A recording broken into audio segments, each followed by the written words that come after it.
Hi, it's Robert Mitchell, and I'm here at the 2016 Enlight Human Rights Film Festival here in Bloomington, Indiana. And sitting beside me is a Pulitzer Prize-winning political cartoonist, Joel Pett, who is, he was actually born in Bloomington. Bloomington native.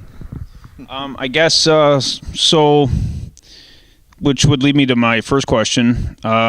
You were born here, and then you went to Africa with your father, who was a professor, who was teaching here? Yeah, my family moved overseas when I was 6, and at that point you don't really have the autonomy to go, I don't think so. Africa, no, I think I'll just hang with Bloomington. So, me and my siblings, we went along for the ride. How did those early experiences of being outside of America form you in your formative years? That's a good question. Of course, you don't know because it's the only experience you ever have. But I like to think that it sort of made me view this country through the eyes of an outsider. Like I've never really felt like I fit in here very well. Not that I would fit in Nigeria these days either. But it was actually a lovely little window in history to be in not just Nigeria, but any part of Africa, because early 1960s, right after everybody had independence from whatever colonial power was there, a lot of optimism and forward thinking, and it was terrific. Really kind of a great place to grow up. Although I wouldn't go near it now. It's unfortunate. The continent has had an awful lot of trouble, in Nigeria especially. And some of that is probably directly tied to American foreign influence.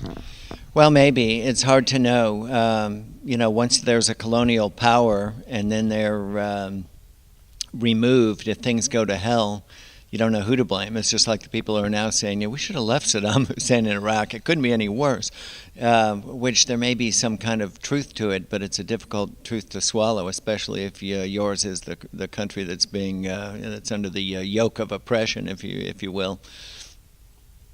And when did you start? When did you first pick up a pen or a pencil and start drawing? Well, everybody picks up pens and pencils and starts drawing when they're little kids, but most people quit eventually. There's something about the creativity of a youngster that's like so great. If you ask any 6-year-old, can you draw? They're like, yeah, watch me. Can you sing? Yeah, listen to me. Can you dance? Yeah. And by the time they're 12, they're like, no, I'm no good. But I fell in love with political cartoons during the Vietnam War when I just saw them in newspapers. Thank God my parents had newspapers around the house. And I just thought they were really cool. I wasn't, savvy enough to realize it was a really difficult thing to do, and even a harder thing to get a job doing. It's kind of fortunate that you're so naive when you're young. You just go, yeah, that's what I'm going to be. And, through an awful lot of, a certain amount of perseverance, but a huge amount of just flat out bald good luck, I've had a really nice career, knock wood, so far from it. You've, as a political cartoonist, you've covered a lot of election cycles, local, state, federal. Here we are in the midst of this 2016 presidential campaign, and I have to ask you, so what is your take on how this is unfolding thus far? Well, first of all, it's a funny thing about political campaigns. People think it's a heyday for cartoonists and comedians, which in some ways it is, but it's also a major distraction. You can get to the end of an election year and realize that you drew, what's in my normal work year is 250 of them, and you maybe spent 100 of them on, sort of horse race things that seemed really important on that day and had a shelf life of 2 days.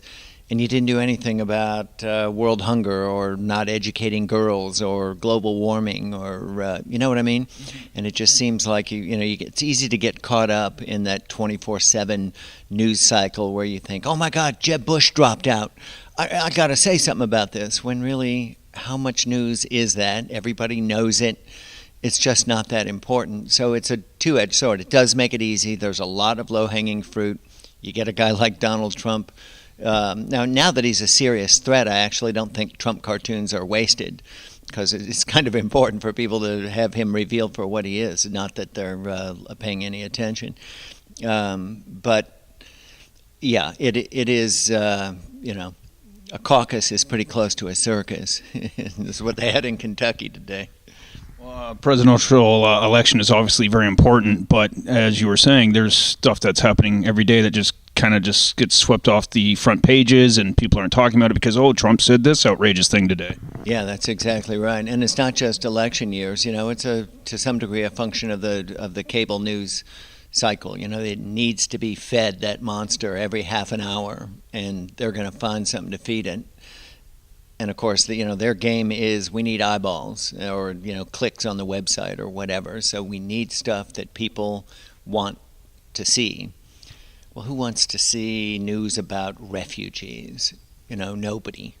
Who wants to see any kind of really horrible bad news? Nobody. So it's difficult, but I'm not an editor or a publisher. It's not my job to try to figure out how to make the industry work, but it is disconcerting, especially in print media, to watch the the business model. I don't think collapse is too strong a word. It's a difficult time. And you've obviously been in this newspaper game a very long time, and as you were saying, editors and that, did you ever draw something that you felt personally was over the line, or an editor said, man, maybe we shouldn't run that today?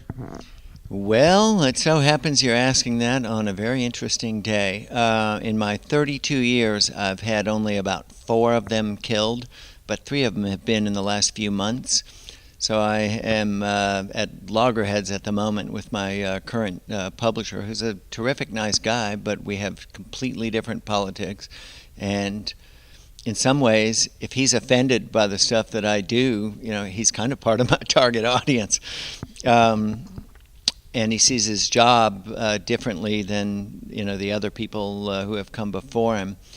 And I made a mistake last week. He pulled something, and I tweeted out. I tweeted the cartoon and said, I didn't call him any names or anything. I just said, yeah, my publisher pulled this, which is kind of perceived as a slight to his authority, which of course it is. And so I probably shouldn't have done that. But for the most part, I've had really good luck and a lot of good editors and publishers. It's kind of a bitter pill for a newspaper publisher to realize that the Cartoonist thinks their job is just to defend us, not to filter our work through their sensibilities or try to protect the public from something that's quote over the line. The only couple times when I've ever really felt like I did something I shouldn't was when I maybe landed with a, you can really, this is a real sledgehammer sometimes. You can really lower the boom on people, which if it's a presidential candidate or a national politician, that doesn't matter. But I do it to city councilmen and stuff sometimes when I think they deserve it. On 1 or 2 occasions, I wish I'd have been more clever and a little less mean to a couple of these people who are, after all, they're in the community and they're public servants. It's not like they're getting rich or anything. So, those are the ones that pop to mind. But for the most part, I don't have a lot of regrets. I just do it again the next day. And over the years, being based in Kentucky, one of the organizations you are vigilant about going after is Kentucky basketball, and that leads me to my question about hate mail, and I'm sure you've gotten your fair share over the years. As a human being, how do you deal with that? Because nobody really wants to be like, well, this person doesn't like me, or maybe it escalates. Well, back when it was real mail, and it took some effort to send it, I answered it all. And I called people back. If they left a phone message, I called them, even if it was, just some foul condemnation of me. You'd be surprised how people cool off when you call them on the phone and go, yeah, I'm the blah, blah, blah, blah, asshole. But now, because of the volume of emails available and because people, they drum up, armies of offended people. It happened last fall on a scale, it was probably the worst thing times 100 that we've ever gone through, because it got out on the national, I call it hate radio, the right-wing hate radio networks. And we were just like their devil du jour, so they just put the word out, the winged monkeys, descend on these people. Here are their email addresses, and my publisher, my editor, and me, they just shut us down for like 30 hours by filling up our email boxes and our phone boxes and everything, just livid, screaming at us for being racist. This is an institution that's been the most progressive institution in central Kentucky for 40 years. The publisher is black. My boss is black. To call us racist is just crazy. And the governor of Kentucky is the guy who did it. And so then, he called us racist. So when it got out on right-wing radio, then we were just besieged. And you can't answer all those people. There are too many of them. These aren't our readers.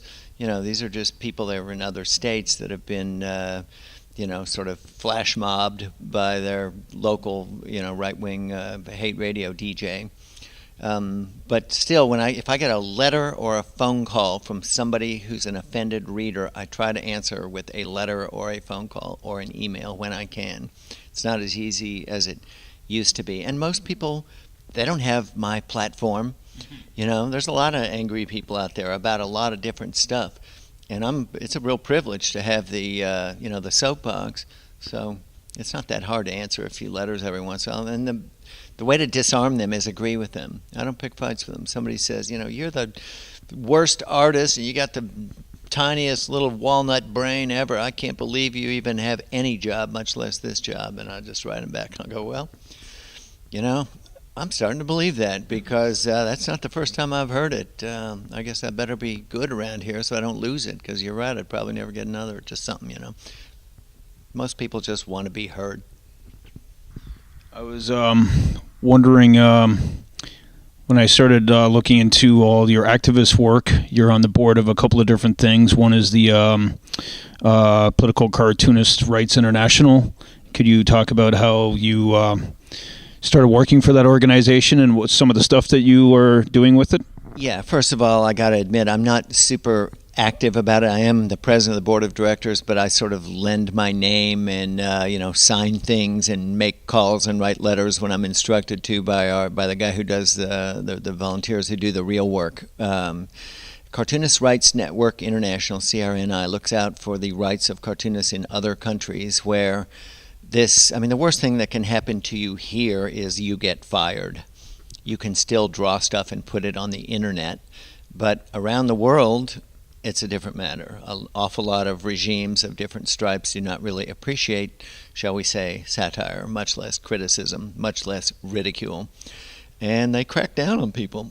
And when they do, we do what we can to publicize their plight. We don't have any magic, levers to pull. We write letters. We try to shame, governments into doing the right thing. On rare occasions, we have helped relocate people, but that is fraught with danger. They crack on their families, the same as any kind of political refugee.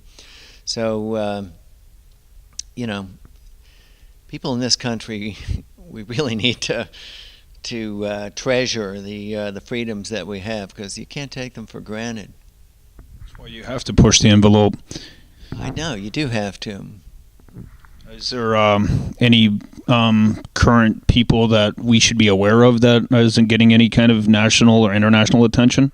Well, the one that's bothering me a lot right now, there are always a half a dozen or so, and if you go to our website at crni.com, you can find them, is a young woman named Atina, I think it's Farganzani, I sometimes mispronounce it. She was thrown in jail in December in Iran for simply drawing the Iranian parliament as farm animals. They weren't even pooping or farting. They were just farm animals. And that is so run-of-the-mill in this country to draw somebody as some kind of animal. It's just, nobody would ever think about cracking down on you for it. It's just nothing. And this young woman, she's in her 20s, is in prison in Iran for it. And it's a helpless feeling to know that and not be able to do much. We write letters, we contact the embassy, we try to get people interested, try to drum up a critical mass of opposition to where, the easiest thing to do is let them out. when the Iranians let that Washington Post reporter go a month or so ago, we thought maybe that was a window of opportunity for Atina, but it didn't happen. So we'll keep trying.